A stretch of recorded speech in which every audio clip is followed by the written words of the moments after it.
Bulldogs sure are number one. What the hell?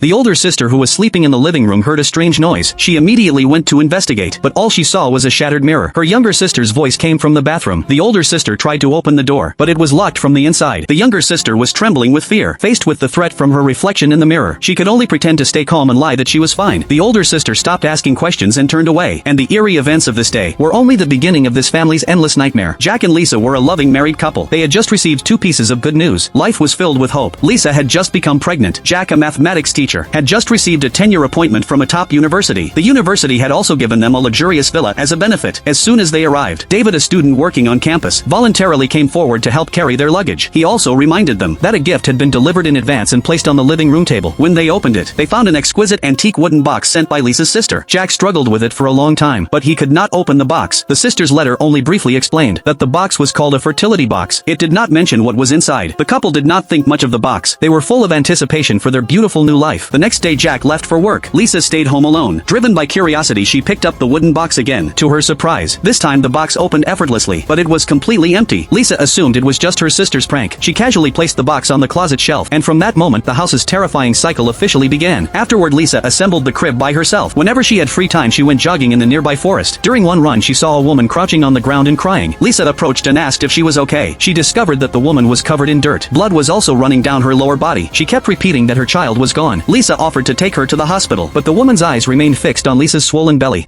You're not well either. I'm sorry? You're afraid of me? Soon everyone will be afraid of you. I don't mean to bother you. I don't want any trouble. Don't care for it. Don't love it. Don't protect it. It's not yours anymore. Lisa was badly frightened. She hurried back home. She called Jack. Neither of them paid much attention to it. They simply assumed they had encountered a deranged homeless woman. As evening fell, an inexplicable sense of unease enveloped Lisa. She accidentally noticed that the painting hanging on the wall seemed strangely unsettling. When she leaned closer to examine it, a book suddenly slid off the bookshelf beside her. At the moment she bent down to pick it up, a figure appeared outside the window out of nowhere. When she looked up, the figure had already vanished. Immediately afterward, urgent knocking suddenly echoed through the house. Lisa thought her husband had returned from work, but when she opened the door, no one was there. After she closed the door, things became even stranger. The distinct sound of a baby crying came from upstairs. Lisa followed the sound upstairs. She discovered that the crying was coming from the crib she had assembled that very day. The music box hanging in midair was also spinning by itself.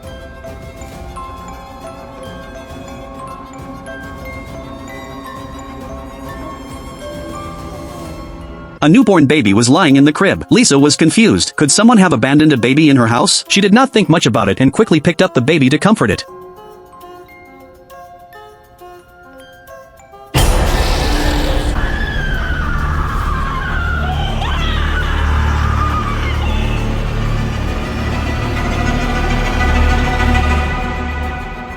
Late that night, Jack finally returned home, but he found Lisa unconscious on the floor. A large amount of blood had soaked through her clothes. He rushed his wife to the hospital. Lisa survived, but she miscarried the baby, and she would never be able to have children again. Jack suppressed his grief and comforted his wife. He believed that assembling the crib had exhausted her too much, and that the strain had caused the accident. But Lisa was absolutely certain. She said she had seen their unborn daughter. She had even held the child in her arms. After that, she lost consciousness. Lisa's sister Mary also came to take care of her. Not long after Lisa was discharged from the hospital, Mary moved into the house as well. They thought the ordeal was finally over. Little did they know that the true nightmare had only just begun. The first thing Jack did after getting home was clean the bloodstains left in the nursery. As he bent down, he suddenly noticed the fertility box Mary had given them. It was sitting directly beneath the crib. Meanwhile, Lisa was taking a shower. She did not notice the distorted writing appearing on the glass.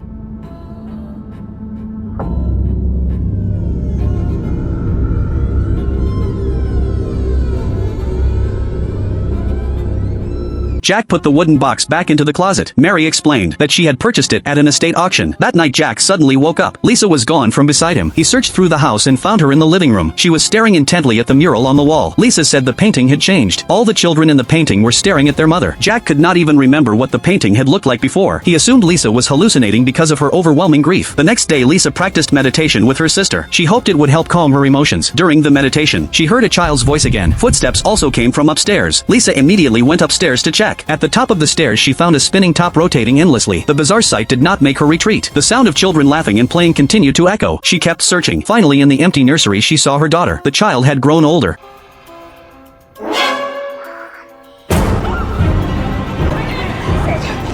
There's a little girl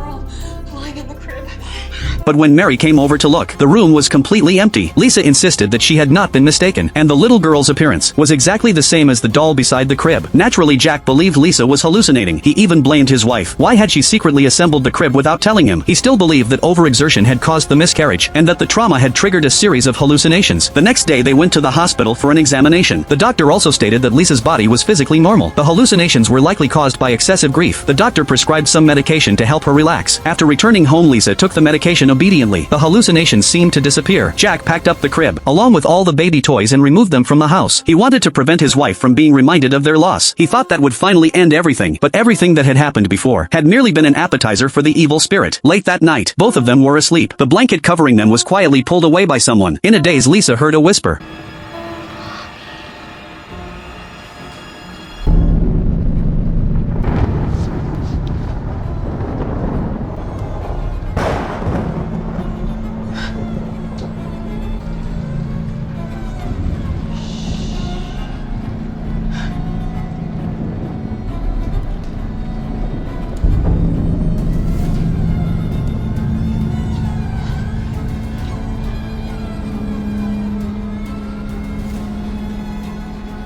She quickly woke her husband. She told him what had just happened. Jack walked out of the bedroom. He noticed that the nursery light had mysteriously turned on. Gathering his courage, he entered the room. The room was still empty, but through the window, he caught Mary having an affair with his student David. In that instant,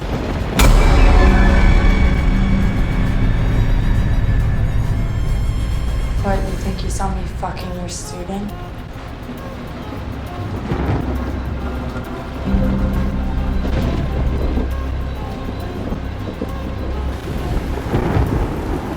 Jack finally believed that what Lisa had seen earlier was not a hallucination. At Jack's university, there happened to be an elderly professor who studied spiritualism. They arranged for him to visit the house the next day, but before the professor arrived, another strange incident occurred. While looking into a mirror, Mary was threatened by her own reflection. Under the evil spirit's command, she did not dare reveal what had happened. After leaving behind a farewell letter, she fled the house overnight. The next day, the professor arrived on time. He carefully inspected the entire house. Eventually, his attention settled on the fertility box. The professor said that the source of the strange events was not the house, it was the box. He explained that a fertility box was a vessel used to imprison an evil spirit. Only a pregnant woman could open it. Lisa had unknowingly opened the box. She had released the evil spirit, and the spirit had killed the child in her womb. Jack thought the explanation was absurd. He was convinced that the professor was a fraud. He threw him out of the house on the spot. He also threw the fertility box away. But what happened that night completely shattered Jack's understanding of reality. While showering in the bathroom, someone suddenly embraced him from behind. He thought it was his wife, but when he opened his eyes, he saw the face of a strange woman. His body instantly became rigid and unable to move. In the blink of an eye, the woman transformed into a white-haired old lady. Jack scrambled out of the bathroom in terror. He hid in the bedroom for a long time. Only then did he dare to take a weapon and return to investigate. But the bathroom was empty again. The next day, Jack contacted the professor himself. He invited him back to the house. This time, the professor brought equipment capable of communicating with evil spirits. Before they began, the professor explained the origin of the fertility box. It turned out that only a pregnant woman could open it, and the box itself was a prison designed to contain an evil spirit. Now that the spirit had been released, they simply needed to trap it inside again. Finally, he handed them a file. Many years ago, another couple had experienced the exact same events. In the end, the husband killed his own wife. The moment Lisa saw the photograph, she froze. The woman in the picture was the same woman she had encountered in the forest, but the woman had died many years earlier. What Lisa had encountered might have been the woman's spirit. No one hesitated any longer. They quickly set up the recording equipment. They put on headphones and prepared to communicate with the evil spirit. Soon a voice came through the device. The professor immediately increased the volume. He attempted to speak with the spirit. At that moment, all the lights in the house suddenly went out. Lisa trembled with fear.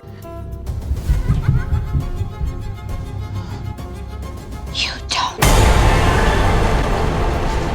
Everyone immediately turned on flashlights, but the evil spirit had already disappeared. The professor suddenly began acting strangely. His entire body shook violently. Then a burst of white light suddenly flashed. When he regained consciousness, he saw the woman. Before him stood 4 different versions of her from different stages of life, and directly opposite them was Lisa.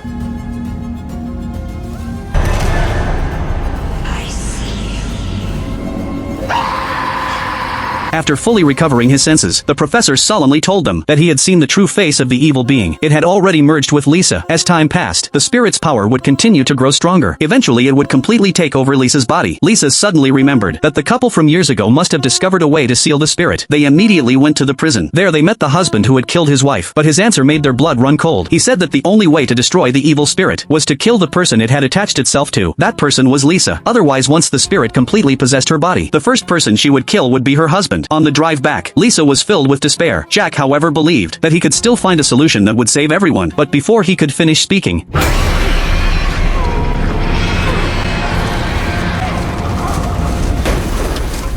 when Jack woke up, it was already late at night. Lisa was gone from the passenger seat. He immediately rushed back home. By chance, he discovered that the mural in the living room had become horrifyingly distorted. Every person in the painting had blood streaming from their eyes. All of them were staring directly at him. He quickly forced himself to calm down. He decided to find his wife first and make a plan afterward. At that moment, he suddenly saw his sister-in-law. He knew that she had been the one who started everything. But finding Lisa was the most important thing. As he took a step forward,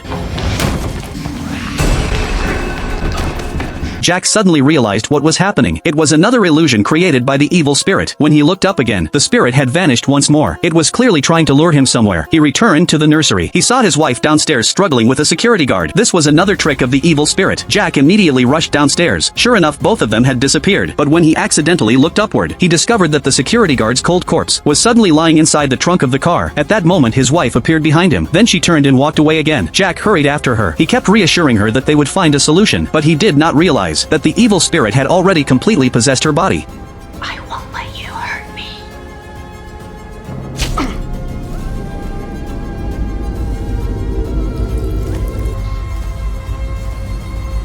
The scene shifted again. Lisa had left her husband and arrived at a restaurant. The place was completely empty. Only the fertility box sat quietly in the center of the dining table. He reached out to take it. Look behind you.